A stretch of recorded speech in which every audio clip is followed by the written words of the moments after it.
একটা ছোট গ্রাম ছিল, নাম চাঁদপুর। গ্রামের একেবারে শেষে ছিল একটা পুরনো স্কুল ঘর, যেখানে কেউ রাত হলে যেত না।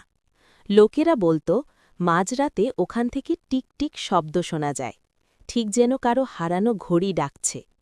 এক রাতে সাহসী ছেলে রিফাত আর তার বন্ধু মিমি স্কুল ঘরের সামনে দাঁড়াল।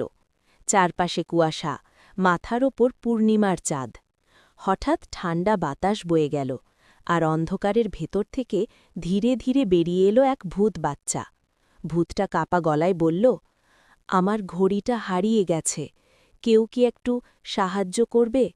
ভয় কাঁপলেও রিফাত আর মিমি পিছিয়ে গেল না। তারা ঘড়িটা ঠিক করে দিল। টিক টিক শব্দ আবার শুরু হল। ভূত বাচ্চাটা হেসে উঠল, আর সঙ্গে সঙ্গে আলো হয়ে আকাশে মিলিয়ে গেল। সেই রাতের পর আর কখনো স্কুলঘর থেকে কোনো ভয়ঙ্কর শব্দ শোনা যায়নি, কারণ যে সাহায্য পায় সে আর ভয়ঙ্কর থাকে না।